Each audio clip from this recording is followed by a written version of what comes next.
Hey folks, this is Jason Lewis, the producer of the From the Shadows podcast. I just want to remind you about our website, fromtheshadowspodcast.com. We have a Facebook page. We would appreciate it if you like and follow. Also, join our discussion group on Facebook called After the Shadows. We have a Twitter feed. Please follow us on Twitter. It can be found with @podcast_from. Follow us on Instagram @From the Shadows Podcast. We have a YouTube channel. Go to the search bar at YouTube and put From the Shadows Podcast, and please subscribe to that channel. We are also on the Odyssey Radio Network, and we can be found there at odyssey1.com. We're still on the traditional podcatchers that everybody loves to listen to us on. We get a lot of feedback, so please rate the podcast and communicate with whether you're on Spotify, Stitcher, TuneIn, Apple Podcasts, Podbean, or Google Podcasts. We're there, and we appreciate it when you leave comments for us.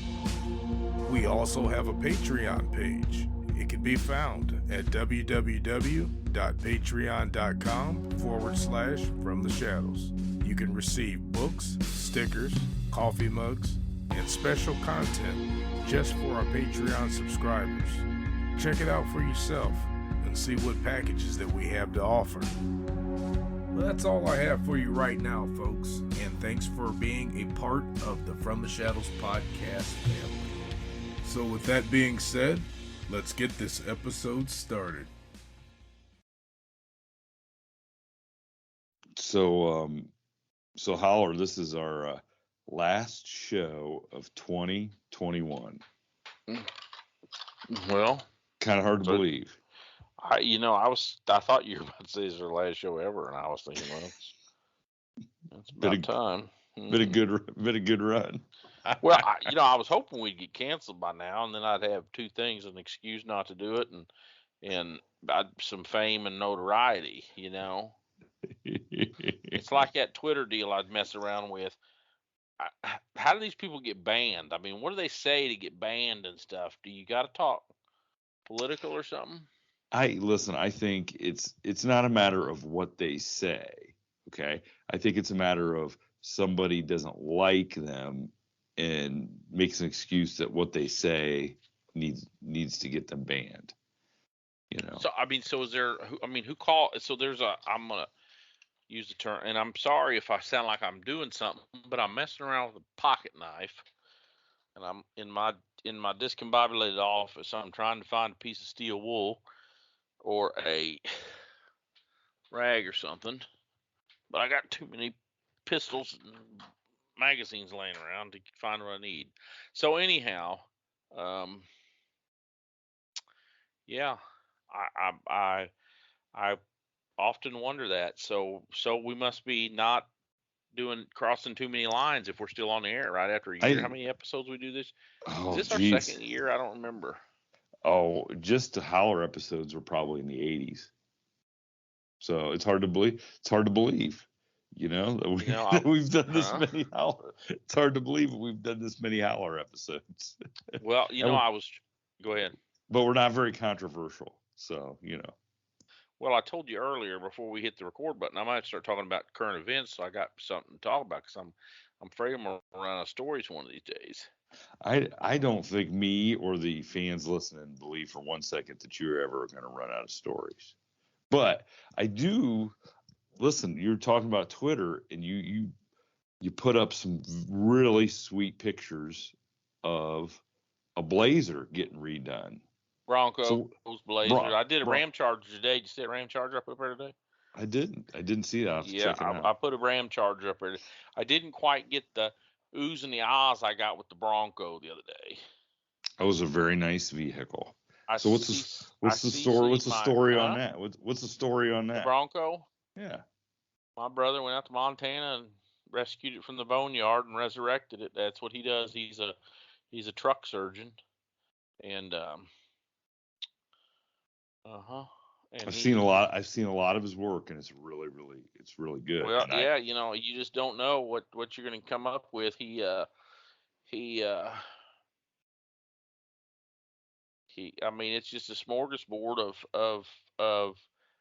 I mean, he come back with a trailer one day. Well, just a Bronco, right? The front, he had a 3-car hauler. The front car was a '79 Smoking the Bandit Trans Am. The middle one was one of them Ford Centurions. If people know what I'm talking about, Ford Centurion, it's before they made excursions and expeditions. If you wanted a stretched Ford, you had to go to this company called Centurion, and they made one. It was like a stretched Bronco. And then the back one was the Bronco, I believe. I don't think the Ram Charger was on there, but anyway, I think I was telling you earlier that I might have to switch to I got more positive feedback posting pictures of old trucks than I ever do on anything else. And I CC'd my 2 faithful followers, Lightning Speed Outlaw from California, and then Back in the Woods from North Arkansas. And between those two, because they have thousands of followers, I have dozens, and they have thousands of followers. I got all kinds of input, and I just decided that, you know what? I am going to, the only thing harder to find than Bigfoot is a rust-free Chevrolet pickup. So when I find one, I'm going to put it on there so people realize that they exist. Okay. Now, are those the 2 guys that when we find Bigfoot, that you're gonna copy them so they know and can spread to their followers? No, I don't. Bigfoot? I don't. Lightning Speed, he's in California, so he's probably a pothead. I don't meet people in real life. That's what it took me a long time to know what IRL meant in real life. These people get together. Hey, if you're here, I'm there. If you want to meet in real life, and I'm like, why would anybody want to do that? Meet somebody in real life? Yes. Because well, okay, go ahead. Because you have everything to lose and nothing to gain, right? That's true. Yeah. Because first of all, I'm the only guy dumb enough on Twitter to use my real name. That tells you how stupid I am. And then but then I got to thinking, if it blew up on me someday, I'm going to say that's really not me. I picked that guy's name. You know what I mean? Because people pick John Wayne, and people pick, you know what I mean? Yeah, that's brilliant. That's brilliant. Right. You dig it? Yeah, no, that's really not me. That's somebody saying he's me. Right? Because maybe by that time, it will really mean something to be you. Right. And then if you're not you. Back in the woods, I mean, everybody saw. It's escaping me now. Deliverance, right? Oh yeah. So I try to stay north, unless I'm hunting with a gun in my hand. I try to stay north of the 38th parallel, which is not only the DMZ, but it's also the southern border, the border of I think it separates Tennessee, Kentucky, Missouri, and Arkansas. So I try to stay north of that line. So, I'm probably not a good idea. Down there, huh? Probably a good idea. That's right. Don't want to meet anybody in real life from those areas. That's right. Because it's a bad deal. Although I get stuff every week from people that ask when they're going to be able to go see us somewhere. I don't know. This is what I'm afraid of.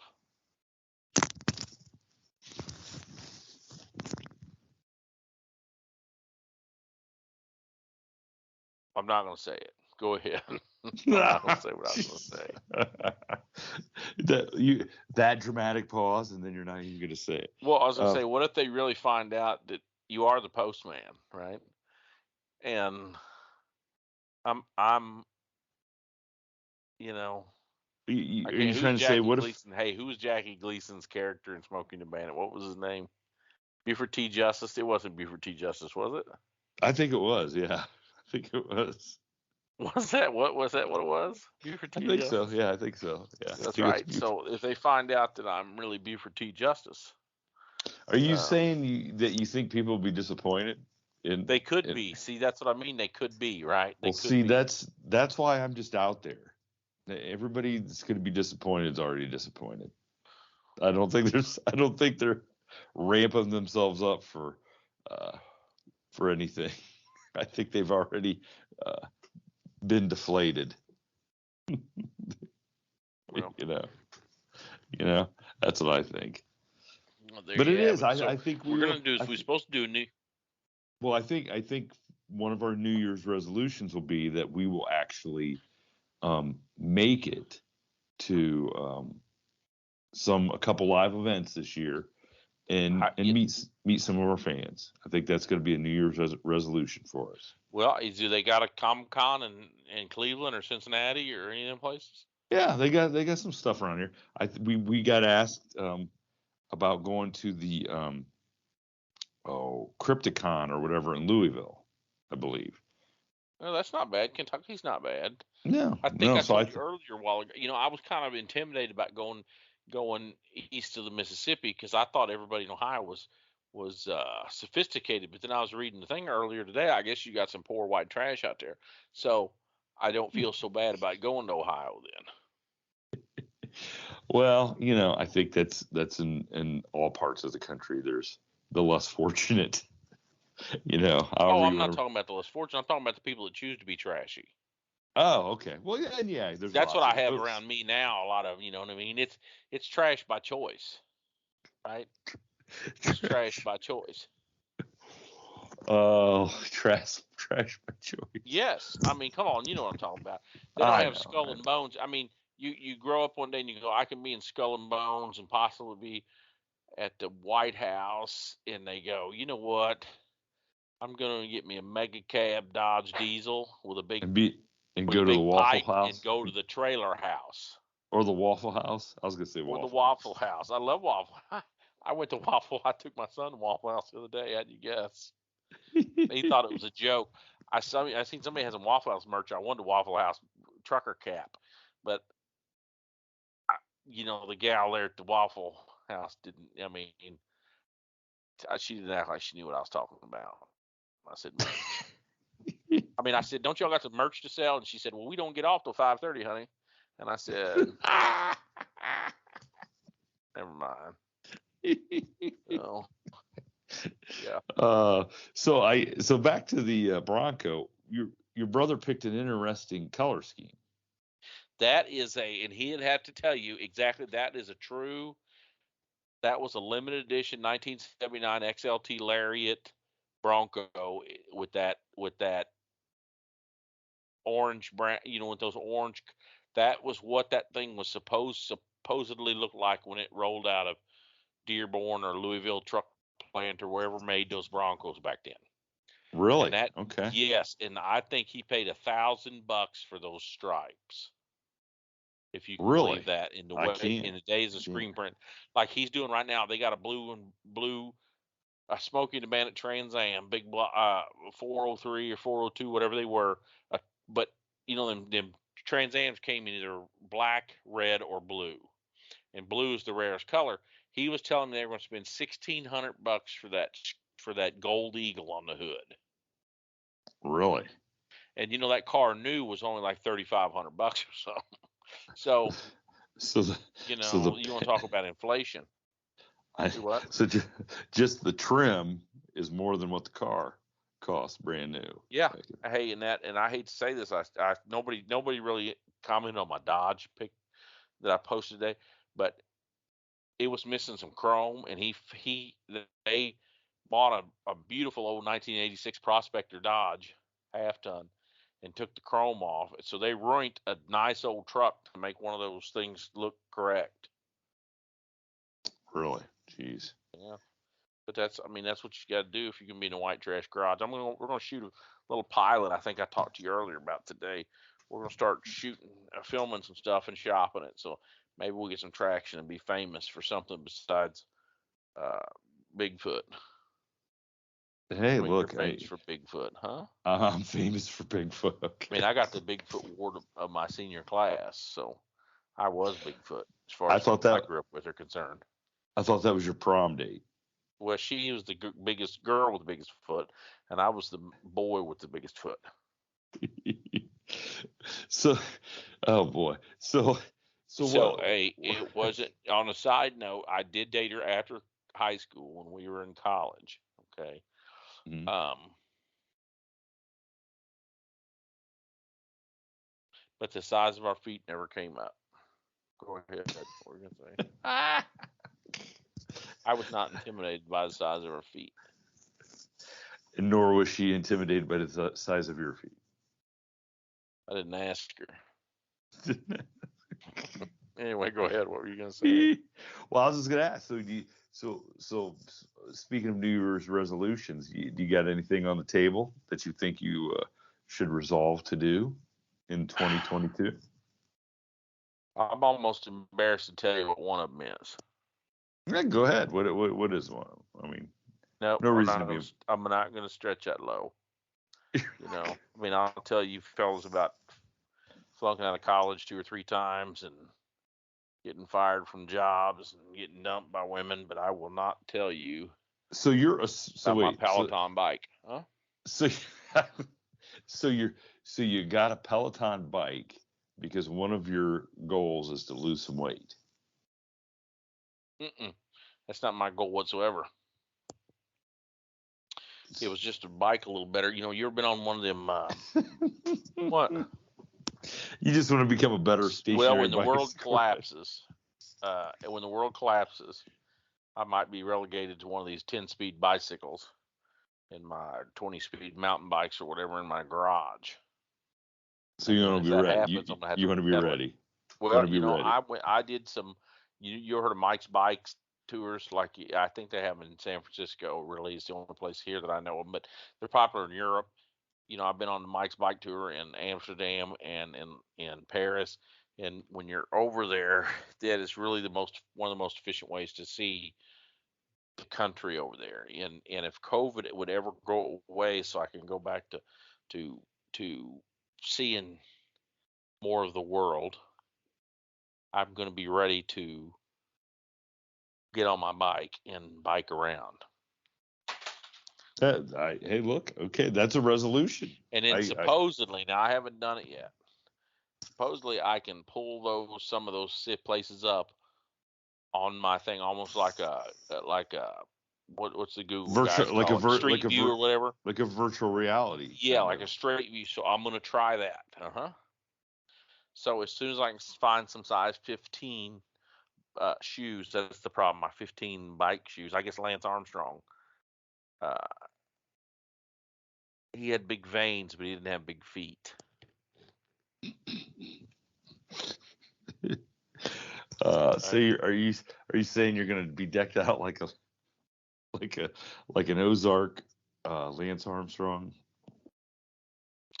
I don't. Maybe some real tree camo. Yeah, probably. Maybe, I don't know. That's kind of interesting that you can like pick different places to virtually ride on your Peloton. I haven't seen it yet, but when I played Forza, I used to play a lot of Xbox. I hate to say that, in PlayStation. I mean, I'm a fledgling gamer because I got boys that are gamers, and they've got one called Forza. My youngest kid is a wannabe race car driver and everything else, and on Forza I can race a lot, like Monaco and a lot of the road race tracks in Europe, and it's pretty good. I mean, it's computer graphic generated CGI, whatever they call it, but it's pretty darn good, So, That's one thing I was never into is video games. I think the last video game I ever bought and played was Madden '93 for Sega. Well, that tells you anything. That is exactly why we're where we are today. That tells me everything I need to know. I should spent more time gaming. Is that? Yeah, then you have more to talk about. Right. Oh, God. The world doesn't run on Nashville, right? The world doesn't run on Nashville.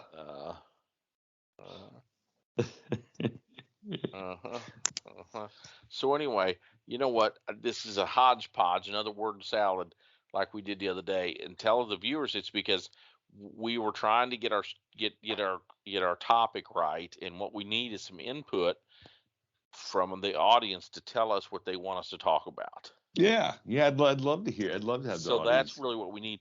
What I'd really like to do one of these days is do one of these Twitter Spaces. You know what I'm talking about? No, what's that? You can get on Twitter Space, and people have these like chat rooms where some of them 1,000 people get in there, and they raise their hand. And if you're running the chat, now the ones I've been listening to, I listen to a lot of the 2A community, and I listen to a lot of the I've been listening to these economic guys talk about the collapse of the world currency and a whole bunch of other stuff. There's some things, but you know what? Most of them lack that I've noticed. The people I listen to, the hosts and their audience, lack verbal skills. So I don't know. So you're saying I could get on our You could get on your Twitter right now and start a space called From the Shadows or whatever. You put a topic line in there, okay. and then I could co-host it with you, and then all of our followers, which I don't have many, but you do, right? I don't know. I don't know if I don't have any followers. What are you talking about? But they could get in there and listen to our live chat, and then they can listen to this. They do what's called raise their hand, and then they could raise their hand and talk into the space and say, "Hey, tell us about this or tell us about that," or sometimes trolls get in too. Like there was a dude. There's what's it called? What's a guy that studies the economy called? An economist. What do you call him? Economist. There was an economist that worked at like the Fed, who was, I think he was an attorney too, right? So when a troll got in there, he gets upset about it and dumps them off, because if it's your space, you get to dump whoever you want to dump, or you're the moderator, right? Yeah. Okay. And it kind of bummed me out, because he immediately starts, when people get in there, this is the best way I can explain it without, it would be like you set up your space and we're going to talk about Bigfoot, and then out of the blue some Bigfoot denier gets on there and you don't want to debate him, you just dump him. So if I was an Ivy League educated, because I think this dude went to like Cornell or Columbia. Well, you certainly want to get in there and debate somebody on the economy, don't you? Shouldn't you know more than they do? Well, I was just listening. This is what I'm saying. If I was an Ivy League educated attorney, economist, I would like to think I could take on all comers, right? If these people's world is so in a position where they get on Twitter Space and argue about the economy, they are essentially unarmed, right? I would think so. But this dude doesn't debate him; he dumps him. So maybe our special fan will get on your space if you do that. But oh gosh, I really or I want a radio show. I want a late night radio show. If you can get the audience to petition their local station somewhere, if I can get on middle of the night, coast to coast. I drove out to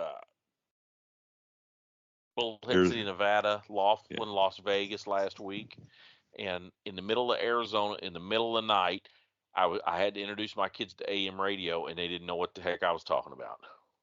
So they listened to some George Norrie on Coast to Coast. They didn't. We couldn't find it. We couldn't find it. And I'm telling them what AM radio is, and they got AirPods on. I got my oldest boy in the front right seat. I got my youngest boy in the back seat. I got my cousin's kid, so it'd be like their second cousin, in the back left seat. Every one of them's got an iPhone. Every one of them's got AirPods. Every one of them's got stuff.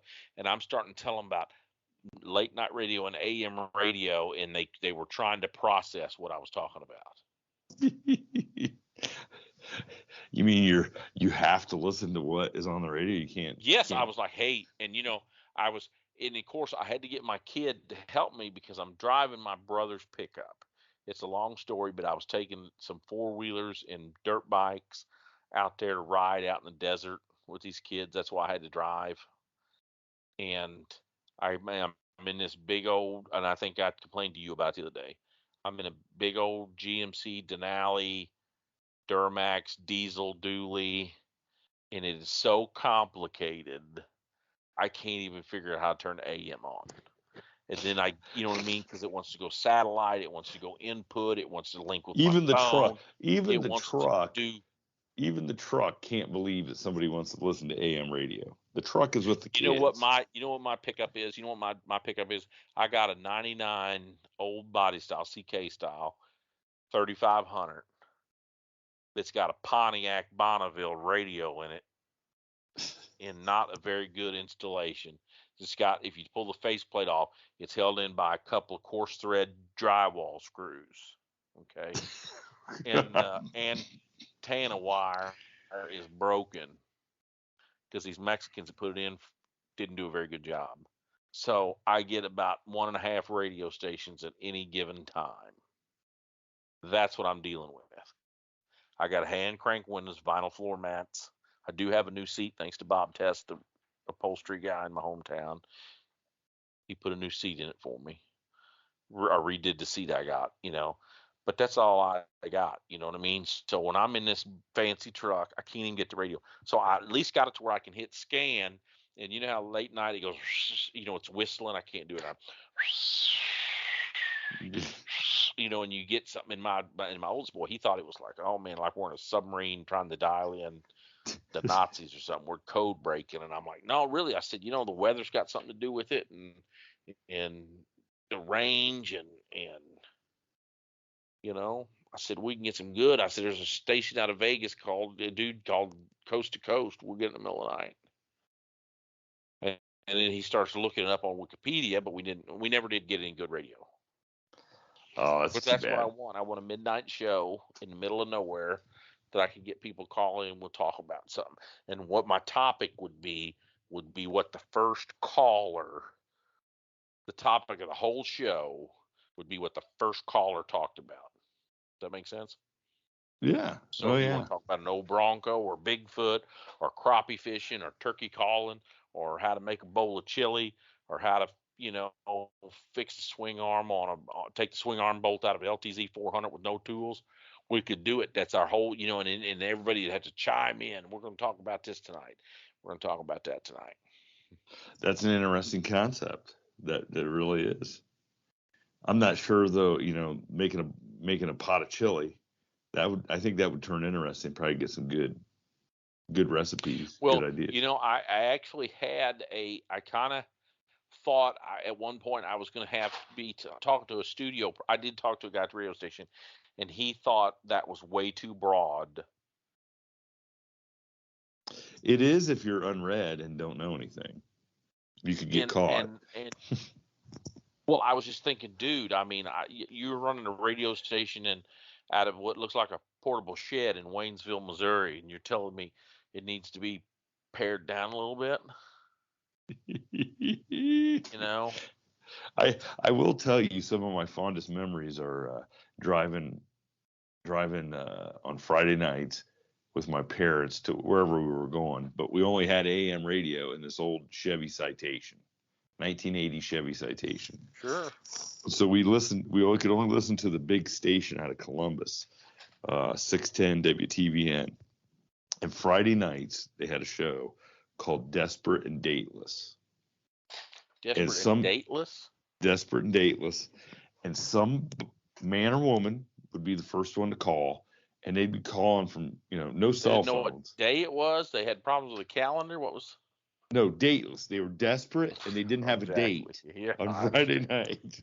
And people would call in and say what? And so one person would call in from a phone booth somewhere in Columbus, get on the radio station and say, hey, my name's so-and-so, kind of give a description of themselves. And then people would call in, and they'd try to hook them up, try to get a date. And it always ended up with like, okay, or we'll get you guys off air and then you guys could go meet somewhere. Which in this day and age, can you imagine? You get hacked to death or something with a machete or something weird stuff. Like it was perfect for a a serial killer. Like I just imagine somebody like I don't standing know out if it'd there. be perfect for anything, even a serial killer, because you know the problem with that, because you could be a badass serial killer, but anybody that's desperate and crazy calling from a phone booth in Cleveland, it could be a worthy adversary. Columbus, Columbus, either one. You know what I mean? So you may think you're John Wayne Gacy, or who's the other guy? Who's the good-looking guy from Florida? Ted Bundy. You might be Ted Bundy, right? Rolling through Columbus, and you're going, okay, this is my next victim. But you've got the unattached. I mean, you got the girl from Waffle House, for Christ's sake. And if you don't think she don't know how to use that freaking knife, that skillet or whatever, she gonna fry your ass up, Jack. You know what I mean? She's mad. She's probably a man hater by this point. And now you're trying to kill her. I gotta call a damn radio station from the phone booth because I ain't got no house, because I was about to go native there for a second. All I could imagine is these people driving through Columbus and hearing this eligible bachelor or bachelorette on the phone, and then being so, like, oh my God, you got to stop.